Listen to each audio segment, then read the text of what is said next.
인생을 살아가면서 크고 작은 복을 많이 받습니다. 이러한 복도 받고 저러한 복도 받아요. 그러나 가장 큰 복은 예수 만난 축복임을 믿습니다. 예수 만난 축복이에요. 우리가 참 예수 만난 것이, 예수님 나를 만난 것이 얼마나 감사한지 몰라요. 그 하나님께서 우리의 순간순간을 나를 지키시고 나를 돌보아 주시기 때문에 우리는 삶의 위기 속에서도 늘 오늘도 살아가고 내일도 살아가고 우리 순간순간을 하나님께서 지키심을 믿습니다. 오늘 우리가 보았던 누가복음 7장의 말씀에 보면은 삶과 죽음에 대한 주제를 담고 있습니다. 본문의 사건은 예수님께서 나인이라는 동네, 나인성이라는 곳이죠. 나인이라는 동네에 나인성에 한 과부의 아들을 다시 살리시는 그 사건을 기록하고 있습니다. 예수님께서 이 땅에 오셔서 사역하시면서 많은 기적과 이적을 보여주셨는데 사람 고치고 치유한 것은 말도 할 수 없이 많은 기록이 남아 있고요. 특별히 죽은 자를 살리신 사건이 복음서에 3번을 기록하고 있는데요. 그 첫 번째는 회당장 야이로의 딸을 살린 사건이 기록되어 있습니다. 회당장 야이로가 내 딸이 죽었습니다. 주님 살려주세요 하고 데리고 왔을 때 살려주신 거예요. 두 번째는 예수님께서 너무 사랑했던 가족 마르다, 마리아, 그 다음에 그의 오라버니 나사로, 이 나사로가 죽었을 때 나사로를 그 무덤에서 살리신 사건이 요한복음 11장에 기록되어 있습니다. 그리고 또 한 가지, 오늘 본문의 말씀인 나인성 과부의 아들을 살리신 그 사건이, 왜 이 본문이 자꾸만 이렇게 나와? 나인성 과부의 아들을 살리신 이 사건을 오늘 본문에서 볼 수가 있습니다. 오늘 이 죽은 자를 살리신 분들, 병든 자를 고치신 이 이야기, 여러분 우리가 이 말씀을 보면서 성경을 보면서 늘 이러한 생각을 해야 돼요. 예수님께서 그 병든 자를 고치시고 죽은 자를 살리셨구나. 그 예수님이 나도 고치시고 나도 살리시는구나. 여러분 이러한 믿음으로 하나님 말씀을 보기를 소망합니다. 예수님은 우리의 삶의 소망을 주시고 우리의 삶의 생명 되시기 때문에 그렇다는 거예요. 오늘 이 예수님의 이적은 이 나인성 과부의 아들을 살리는데, 이 과부의 아들만 살리는 것이 아니라 오늘날 우리 예수 그리스도를 나의 주, 나의 구주로 믿는 모든 성도들을 살리신다는 것을 우리가 믿어 의심치 않기를 소망합니다.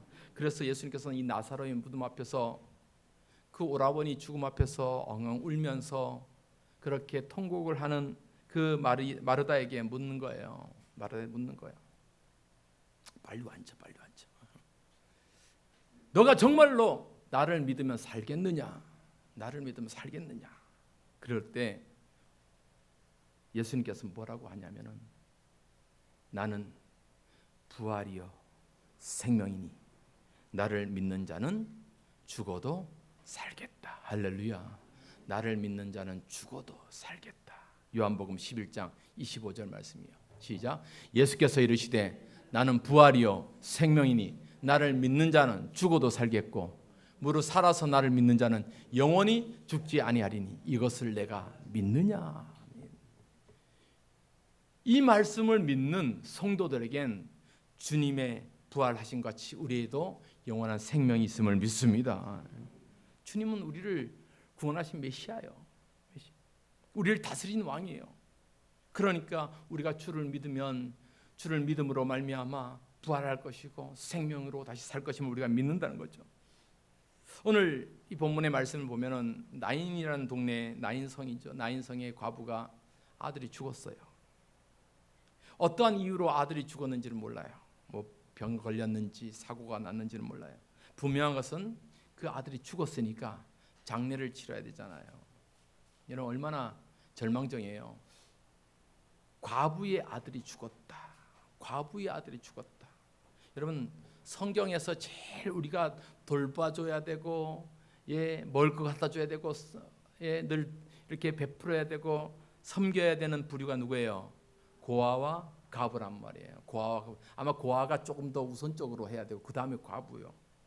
그러니까 과부라는 것은 단순히 남편이 없는 사람이 과부가 아니고 혼자 살아갔는데 남편이 없어서 도저히 혼자서는 아무리 노력을 해도 입에 불치를 할 수 없을 정도로 그렇게 경제적으로 힘이 없는 부류를 과부라 그러는 거예요.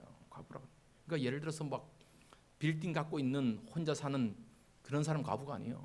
그러니까 성경적 과부는 진짜 혼자서 아둥바둥 살아도 먹고 살기 어려울 정도로 그렇게 힘든 경제적으로 어려운 사람들을 이제 과부라 그러는 거예요. 그러한 사람들을 하나님 앞에 쓰임 받고 들어오세요 집사님 들어와요. 예배 들어왔다 빨리 들어와요. 참 그러한 사람들을 갖다가 과부라 그러는데 이 사회적 약자를 성경은 돌봐야 된다. 돌아봐야 된다. 그렇게 말씀하신 거예요. 자, 신명기 24장 20절 말씀 한번 볼까요? 시작. 내가 내 감람나무를 떤 후에 그 가지를 다시 살피지 말고 그 남은 것은 객과 과와 과부를 위해서 남겨두며 내가 내 포도원의 포도를 딴 후에 그 남은 것을 다시 따지 말고 객과 과와 과부를 위해서 남겨두라. 예, 나그네와 과와 과부를 위해서 남겨두라. 이 사회적 약자를 갖다가 성경은 늘 배려하라고 얘기하고 있어요. 그러한 의미에서 이 과부에게 오늘 나인성의 과부에게 아들이 있었는데 하나밖에 없는 그 아들이 죽었단 말이에요. 여러분 그러니까 여러분 이 감정으로 샥 들어가 봐야 돼요. 우리가 나인성에 있던 그 과부에게는 그 아들이 유일한 아들이요. 그런데 그 아들이 죽었단 말이에요. 죽었어요. 그러니까 여러분 살맛이 나겠어요? 안 나겠어요? 안 나. 세상의 모든 걸 다 잃어버린 거예요. 삶의 희망도 잃어버린 거예요. 삶의 의미도 잃어버린 거예요. 아무리 인간적으로 이해하려고 해도 이해가 되지 않아요. 그 누가 와서 위로한다고 아이고 힘내세요 어쩌나 그래도 위로가 돼요 안 돼요? 안 돼요. 세상에 어떤 것도 억만금을 갖다 줘도 위로가 안 되는 거예요. 그 아들이 죽었어요. 이것은 우리가 이성적으로 아무리 이해하려고 해도 이해할 수가 없어요. 저는 사역을 하면서 큰 교회도 있어봤고 그러다 보면 이제 장례가 참 많이 나요. 어떤 때는 한 주에 막 2건 3건씩 나면은 막 이제 지방으로 장례식을 오고 가고 해야 되는데 참 장례 때마다 많은 장례를 이렇게 치러봤지만 늘 기억에 남는 장례가 있어요. 아마 여러분도 한번 들으셨겠지만 가족이 다 물에 빠져서 죽는 사건. 한 10년 가까이 됐나? 아니 10년까지는 안 되고 이제 가족이 여름에 이제 물가로 놀러 온 거예요. 그러니까 속초 쪽에 겨울가에 놀러 왔으니까 가족들과 함께 이제 자리 펴놓고 삼겹살 구워 먹고 수박 깨 먹고 얼마나 좋았겠어요. 물에서 노는데 이제 고등학교 큰 아들 고등학교 큰 아들이 그 물에서 놀다가 물에 겨울물에 빠져갖고 허우적대는 거야. 기쁜. 그걸 보고 그 중학생 딸이 그 오빠 붙잡아 주겠다고 들어갔다가 같이 빠지게 된 거예요. 같이 빠지게 되니까 아버지가 옆에서 달려가서 그 두 아들을 갖다가 끄집어내려니까 아들이 등치가 큰데요. 어떻게 끄집어내겠어요? 그래서 아버지도 같이 물에 빠져. 마치 엄마는 또 다른 데 있어갖고 못 봤는데 나중에 그렇게 해서 구급대원에서 건져졌는데 아버지, 아들, 딸 이 세 가족이 다 익사해서 죽어버린 거예요. 혼자 남았잖아요. 교회에서 장례를 치르는데 여러분 참 비통하잖아요. 장례를 치르고 이제 화장터로 가기 위해서 그 영안실에서 관이 나오는데 몇 개가 나와요? 3개의 관을 갖다가 우리 목사님들이 다 나누어서 관을 3개를 이제 끄집어내고 운관을 하는데 그 남겨진 여집사님이 제정신이 아니에요. 그렇잖아요. 제정신이겠어요, 그게? 제정신이 아니죠. 막 짐승처럼 울면서 남편 관 붙잡고 아들 관 붙잡고 딸 관 붙잡고 이성을 잃고 그렇게 오는 거. 여러분 저도 지금도 10년이 가깝지만 아직도 머리에 생생해요. 머리에 생생.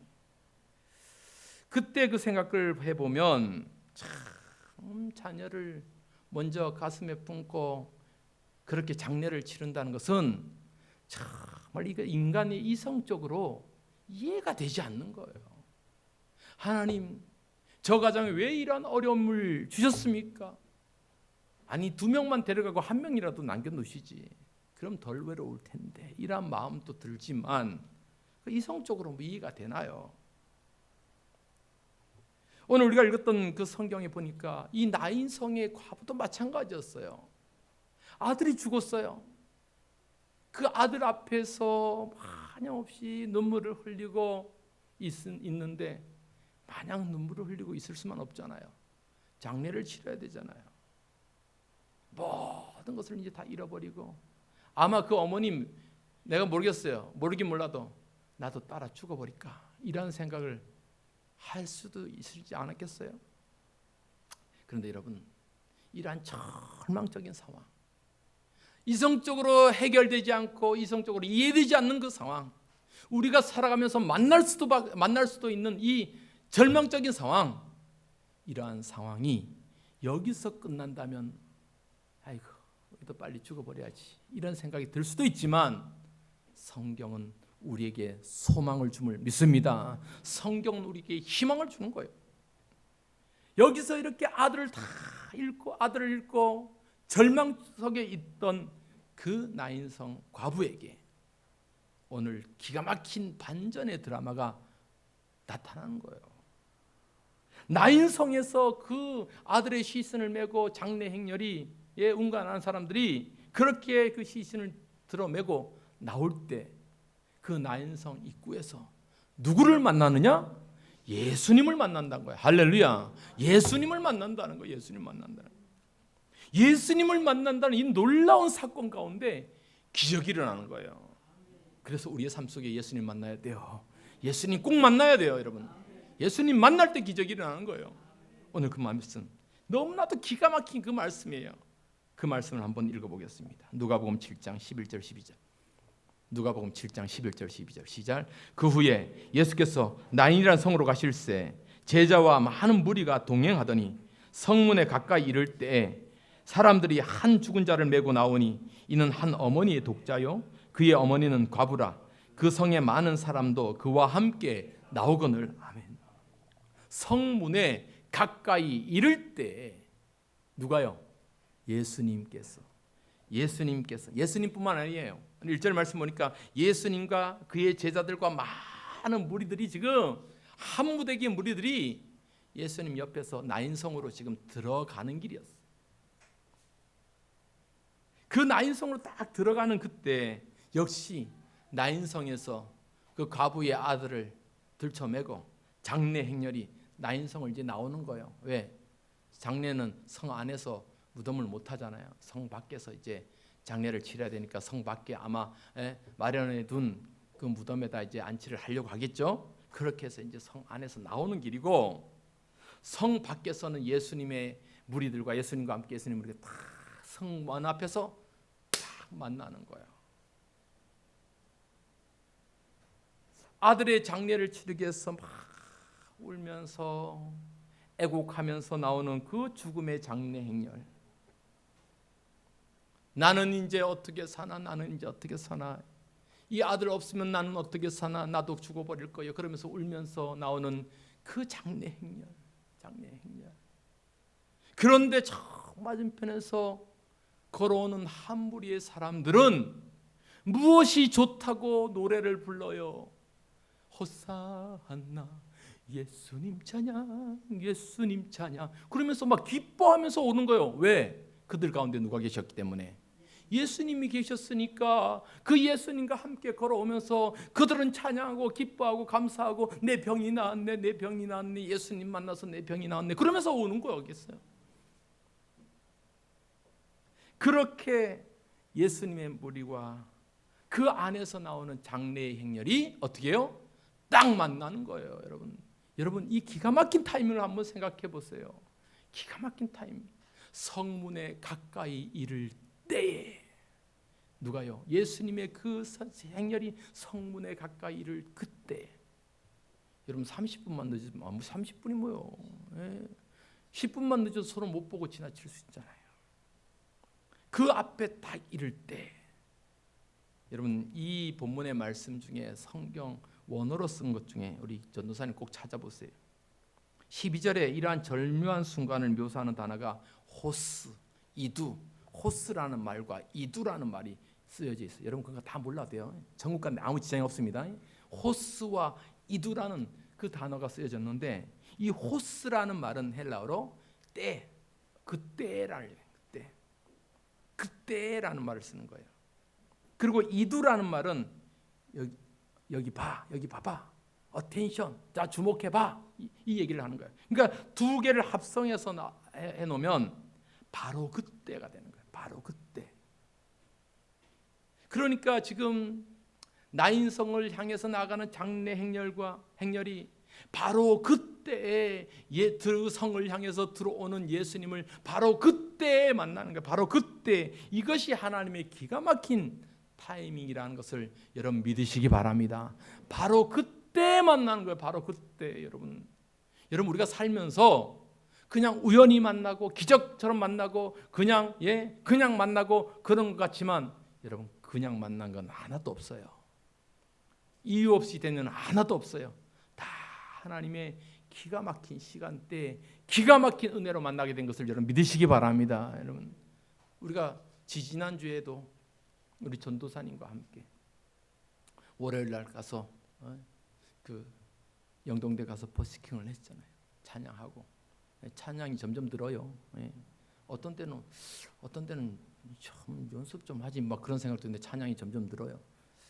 찬양을 하는데 뭐 덩치 큰 이 친구가 앞에서 왔다 갔다 하는 거예요. 우리 광윤이가. 그래서 건빵 주고. 근데 뭐라고 했어요.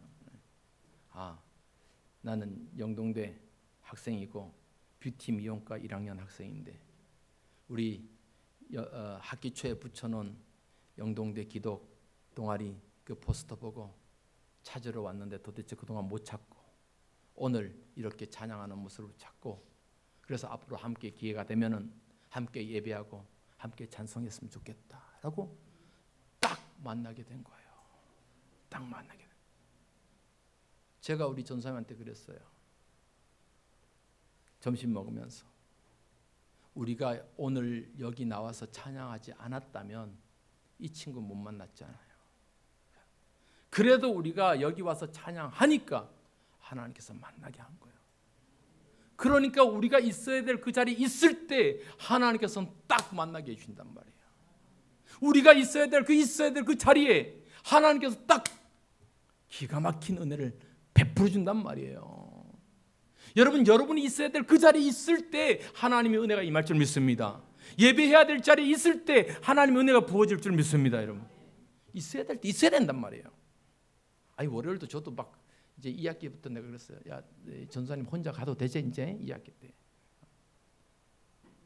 그래서 막 어떤 때는 막 바쁘잖아요. 바쁘고 그런데 그래도 불구하고 가서 있으면은 그 사역에 하나님이 원하신 자리에 있으면은 하나님께서 일하시다니까요. 우리가 일하는 것 같아도 하나님이 일하시더란 말이에요. 광윤이도 우리를 만난 것이 하나님의 은혜라는 것을 아시기 바랍니다. 하나님 만나게 하신 거예요. 모든 것이 하나님의 그때가 있는 거예요. 여러분 우리가 살아가면서 정말 이 은혜의 때를 기가 막히게 우리가 체험해야 돼요. 야, 그렇구나. 하나님께서 다 나를 불러주시고 하나님께서 나를 축복하시기 위해서 다 그때 기가 막히게 맞춰주시는 거예요. 우리가 창세기 22장에 보면은 하나님께서 아브라함을 테스트하기 위해서 야 아브라함아 너 독자 100살에 난 아들이잖아. 이삭을 갖다가 하나님 앞에 바쳐라. 그리고 그 아들을 데리고 모리아산으로 올라가요. 모리아산에 올라가서 제단을 쌓고 바치려고 하는데 뭐가 없어요? 양이 없단 말이에요. 그러면 제단에 나무를 벌려놓고 양을 잡아야 되는데 양이 없어요. 그 아들 이삭을 갖다가 목을 딱 치려고 아브라함이 준비할 때 그때 하나님께서 뭐라고 해요? 아브라함아 그 아들 이삭에게 손대지 말아라. 그러면서 준비한 양을 갖다가 준비한 그때가 바로 그때예요. 하나님께서는 우리를 위해서 다 여호와 이레로 준비하신다 이 말이에요. 하나님 기가 막히게 준비하셔요. 하나님 기가 막히게 정말 아슬아슬하게 준비할 때도 있고 넉넉하게 하나님께서 우리를 갖다 이끌어 가실 때도 있지만 우리의 삶에 정말 하나님 정말 아닙니까? 아닙니까? 아닙니까? 하다가 하나님께서 마지막에 우리를 다 인도하실 때도 있고요. 하나님의 기가 막힌 타이밍이에요. 또 구약성의 룻기를 보면은 이제 홀딱 망해서 룻이 시어머니와 다시 예루살렘으로 돌아오잖아요. 돌아와서 그 뭐예요? 두 가부가 시어머니 가부와 며느리 가부가 둘이서 뭐 하겠어요? 그냥 이삭밭에 가갖고 다 추수가 끝난 다음에 그 떨어진 이삭을 죽기 위해서 그렇게 그거라도 해서 입에 풀칠을 하기 위해서 그 밭에 나갔는데 하필이면 그 밭이 누구 밭이요? 보아스의 밭이란 말이에요. 많고 많은 밭 중에서 한두 개겠어요. 많고 많은 밭 중에서 하필이면 보아스의 밭이고 하나님께서는 보아스를 통해서 어떻게 룻과 연결돼서 결국 그의 후손 가운데 다윗이 태어나고 예수 그리스도 태어나게 하시는 하나님의 놀라운 계획을 아마 룻이 이삭 줄 때는 몰랐을 거예요. 이 밭이 누구의 밭이고 앞으로 하나님이 어떻게 역사해 갈지 몰랐을 거예요. 그러나 하나님의 다 때가 있다는 것을 우리가 하나님의 섭리가 있다는 것을 우리가 이제는 알잖아요. 이제는 알잖아요. 여러분 그러니까 하나님께서 우리를 각자를 불러주신 불러주심의 때가 있다는 것을 기억할 수 있기를 바랍니다. 하나님께서 우리 각자를 통해서 역사하시는 그 기가 막힌 타이밍, 그 축복의 타이밍이 있다는 것을 우리가 기억하면서 하나님의 그 은혜의 때를 사모하며 하나님 오늘도 나를 통해서 기적을 이끌어 가신 그 하나님을 사모하며 살아가는 우리 사명교회 성도들 되기를 축복합니다. 오늘 이렇게 예수님을 다 죽음의 행렬 가운데 예수님을 만난 이 나인성 과부는 예수님을 만나면서 어떤 은혜를 잊게 되는지를 오늘 본문을 통해서 우리가 볼 수가 있습니다. 그 첫 번째 은혜가 뭐냐면 예수님을 만난 그 사람들을 예수님을 만난 사람들에게 주님은 그들에게 긍휼을 베풀어 주신다는 거예요. 긍휼을 베풀어 주셔요. 오늘 본문 13절 말씀 보니까 주께서 과부를 보시고 어떻게 여겼다? 불쌍히 여기셨다. 불쌍히 여기셨다. 여러분 불쌍히 여기셨다란 말은 정말 그 사람의 아픔을 그대로 체험하셨다라는 말이에요. 그러니까 앞서도 제가 말씀드렸지만 지금 이 나인성의 과부가 아들을 죽은 그 체험 우리가 100% 느낄 수 없잖아요. 그런데 예수님은 그를 불쌍히 여겼다는 것은 그 아픔을 아신다 모르신다? 아셨다는 거예요. 그 억장이 무너지고 삶의 소망이 다 잃어버린 그 여인의 아픔을 예수님께서 아신단 말이에요. 그래서 그 여인을 어떻게 해요? 불쌍히 여기셨다. 불쌍히 여기셨다. 이 불쌍히 여겼다는 이 말씀을 우리가 기억하면서 성경에 보니까 예수님은 우리의 삶을 다 아신다 이런 표현을 동정하셨다 이런 표현을 써요. 예전에 이제 개역 한글 성경 지금 개역 개정판인데요. 개역 한글 성경에는 우리를 체휼하셨다 이런 말씀을 쓰거든요. 히브리서 말씀은요. 히브리서 말씀 한번 볼까요? 히브리서 4장 15절 시작. 우리에게 있는 대제사장은 우리 모든 일에 우리와 똑같이 시험을 받으신 이로되 죄는 없으시다. 우리에게 있는 이 대제사장 누구예요? 예수님은 우리의 연약함을 동정하지 못하실 리가 아니다. 이 말은 동정하시는 분이다. 이 동정하다는 말을 예전에는 체휼이라는 말이에요. 체휼. 그러니까 우리와 똑같이 체험하신단 말이에요. 내가 아프면 주님도 아프시다. 내가 힘들면 주님도 힘들다. 그러니까 여러분 우리가 나만 겪는 고난이라고 생각하면 안 돼요. 우리 주님도 아픈 거예요. 우리 주님도 속상한 거예요.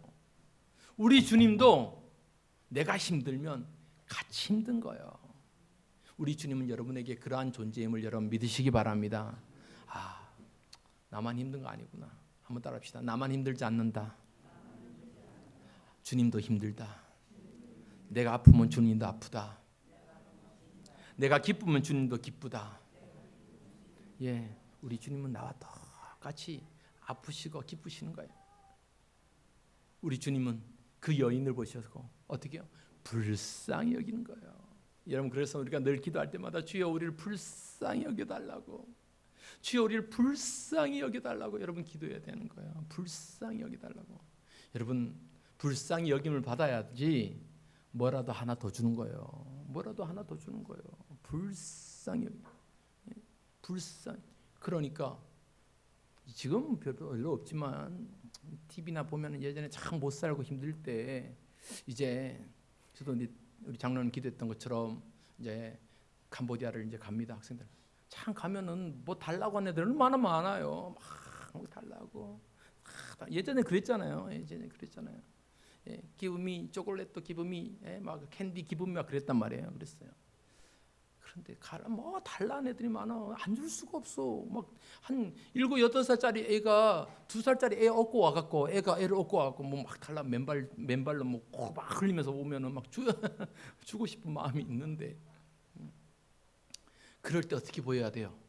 불쌍히 보여야지 뭐 하나라도 받는 거요. 괜히 뻗이고 줄라면 주고 말라 말든지 이러면 줘요 안 줘요? 안 주죠. 불쌍히 여겨야 돼요. 여러분 우리가 하나님 앞에 고개 뻣뻣이 들면 안 된단 말이에요. 하나님 불쌍히 여주세요. 하나님 긍휼을 베푸세요. 하나님 어렵게 봐주세요. 불쌍히 여주세요. 하나님 내 기도 아시죠? 불쌍히 여겨주세요. 하나님. 여러분 일할 때 하나님께서 우리를 불쌍히 여겨줄 줄 믿습니다. 여러분. 두 번째 오늘 말씀 보면은 예수님께서 그 만나는 사람에게 만져주셨어요. 만지신 거예요. 이것을 갖다가 우리가 거룩한 접촉이다, 홀리 터치다 이런 말 썼는데 14절 말씀 보니까 가까이 가서 그 관에 손을 어떻게 했어요? 손을 대셨어요. 관에 손을 대셨다. 가까이 가서 그 관에 손을 대셨다. 보통은 아마 이게 한국식 표현으로 했기 때문에 관이라는 표현을 써요. 우리는 이제 관에다 넣어서 장례를 치르잖아요.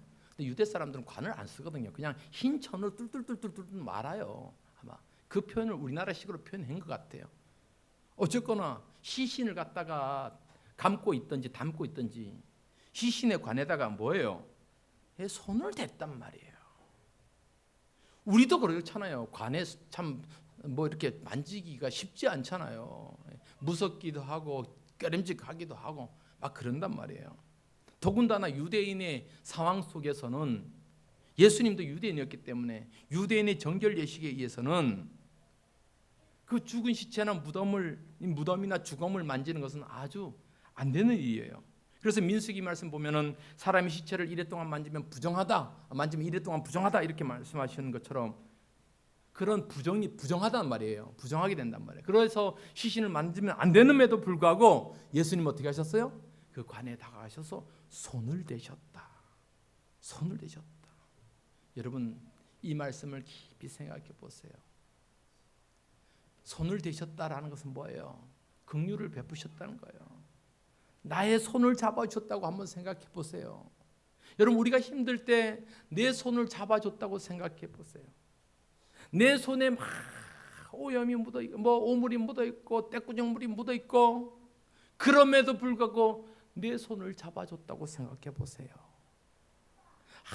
또 떨어져 있는 내 삶을 주님께서 그럼에도 불구하고 내 손을 만져줬다고 생각해 보세요. 여러분 이것처럼 은혜가 되는 경우가 어디 있냔 말이에요. 우리 주님은 사역하시면서 그들을 만지셨어요. 그들에게 손을 대시고 치유하셨어요. 때로는 나병 환자들 가까이 하지도 못하고 말도 섞지 못할 그들에게 다가가셔서 그들을 손을 잡으시고 만지셔서 고쳐주셨단 말이에요. 예수님 능력이 있어갖고 다 깨끗하게 될지어다 그렇게 해서 나을 수도 있지만 그들을 만지셨어요. 여러분 한번 생각해 보세요.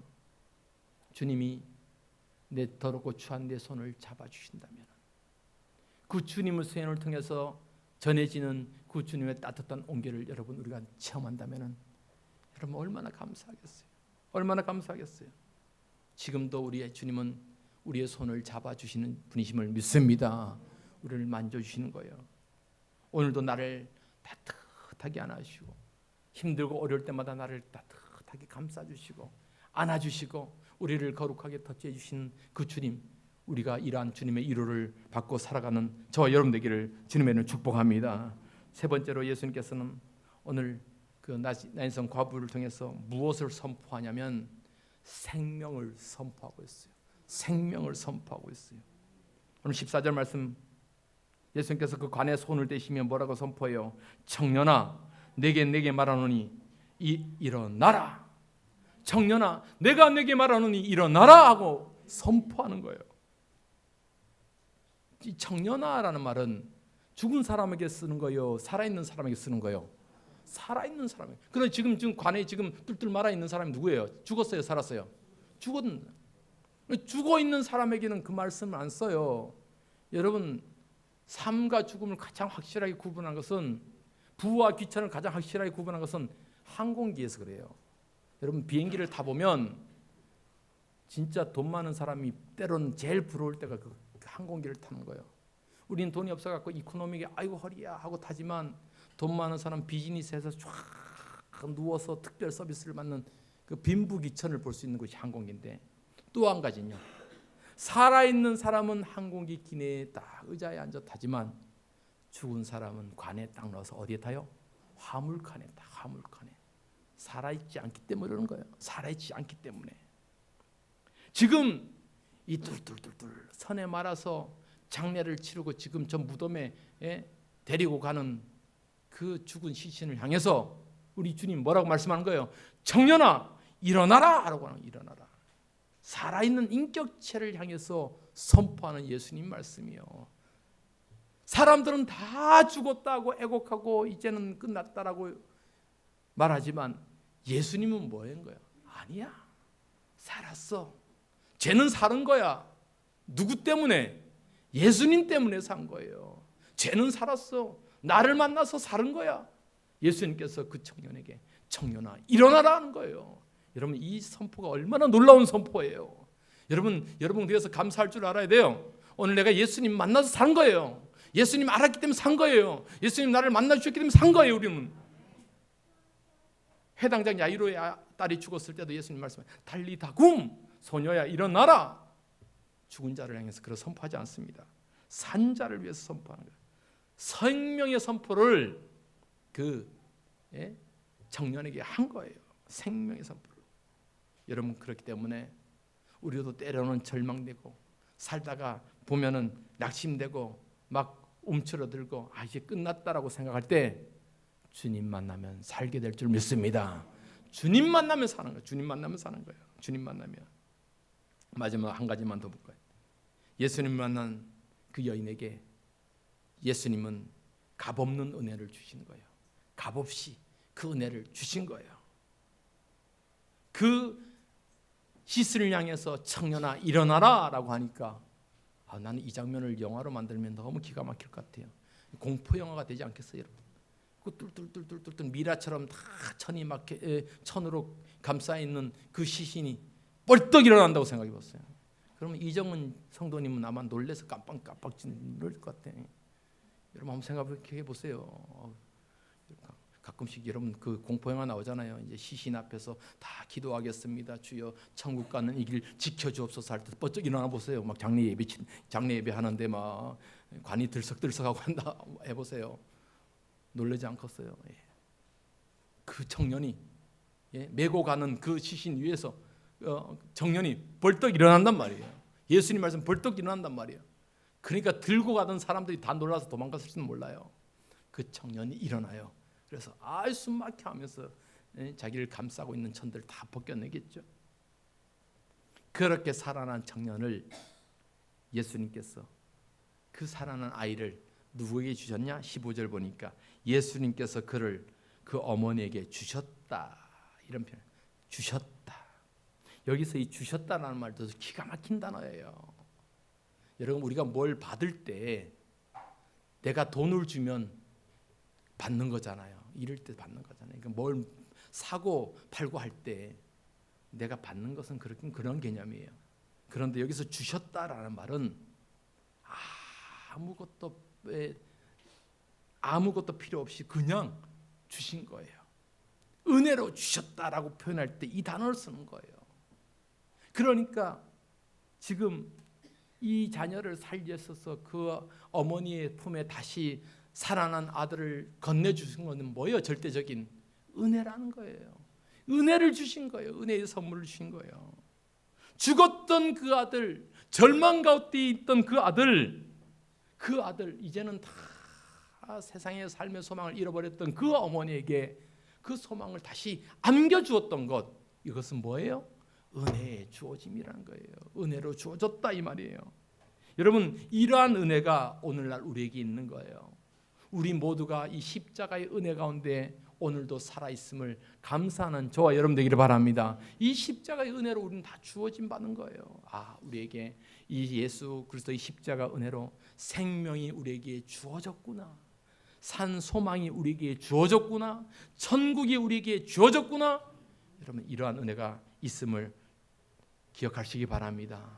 오늘 본문에 보니까 죽음 속에서 절망 가운데 가고 있던 그 나인성 과부와 죽음의 행렬은 예수님을 만났을 때 기적이 일어나고, 예수님을 만났을 때 산 소망이 있고, 예수님을 만났을 때 생명이 있었고, 예수님을 만났을 때 은혜가 있었고, 예수님을 만났을 때 삶의 변화가 있었던 거예요. 여러분, 우리의 삶도 세상은 뭐라 해도, 세상은 끝났고 세상은 뭐라 해도 아직은 그렇지 않습니다. 예수님 만나면 끝나는 거예요. 하나님 만나면 끝나는 거예요.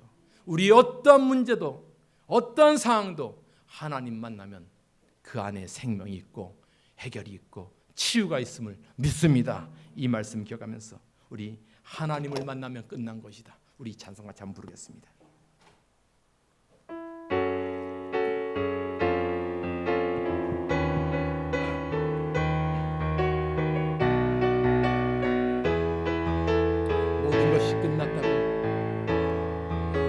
것이 끝났다고 말하니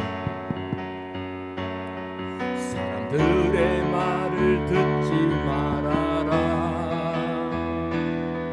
하나님은 아직도 너에게서 시선을 떼지 않았다. 세상에서 답을 찾지 마라. 사람들을 의지하지 말아라. 너의 모든 문제는 하나님만이 해결할 수가 있다. 기도를 쉬지 마라. 찬양을 멈추지 마라. 하나님이 너를 주목하고 있다. 예배에 집중하라. 말씀을 붙잡아라. 하나님을 만나면 끝난 것. 기도를 쉬지 마라. 찬양을 멈추지 마라. 하나님이 너를 주목하고 있다. 예배에 집중하라. 말씀을 붙잡아라. 하나님을 만나면 끝난 것이, 하나님을 만나면 끝난 것이다. 하나님을 만나면 끝난 것이, 하나님을 만나면 끝납니다. 하나님을 만나면 끝난 것이다. 아멘. 지금 우리 말씀을 기억하면서 그렇습니다. 세상의 어떤 절망과 어떤 상황 속에서도 하나님 만나면 해결됩니다. 하나님 만나면 끝이 납니다. 하나님 만나면 모든 것이 이루어짐을 믿습니다. 이러한 하나님, 오늘도 그 나인성 과부가 예수님을 만났기 때문에 기적이 일어났던 것처럼 내 삶에 주님 만나며 그러한 은혜의 삶, 그러한 기적을 삶을 살게 하여 달라고 같이 한번 합심해서 기도하겠습니다. 아버지 주여, 그렇습니다. 우리의 삶이 주님을 아버지 하나님 만나면 우리의 삶이 어떤 문제와 어떤 어려움 속에서 해결됨을 믿습니다. 어떠한 상황 속에서도 하나님 우리의 만남이 해결됩니다. 어떠한 상황 속에서 우리의 삶이 하나님 은혜가 믿습니다. 이러한 놀라운 은혜 가운데 우리가 살아가게 도와주옵소서. 주님 만나면 해결됩니다. 주님 안에 해결이 있고 해답이 있습니다. 아버지 도와주옵소서. 아버지 도와주옵소서. 예수님의 이름으로 기도합니다. 아멘. 하나님 아버지, 그렇습니다. 우리의 어떠한 절망적인 상황 속에서도 주님을 만나면 해결되고, 주님을 만나면 우리가 아버지 하나님 놀라운 기적이 일어남을 믿습니다. 우리의 삶 속에서 그러한 은혜와 기적을 체험하며, 그래서 하나님을 확실히 붙잡고 살아가는 우리 사명교회 성도들에게 축복하여 주옵소서. 예수님의 이름으로 기도하옵나이다. 아멘.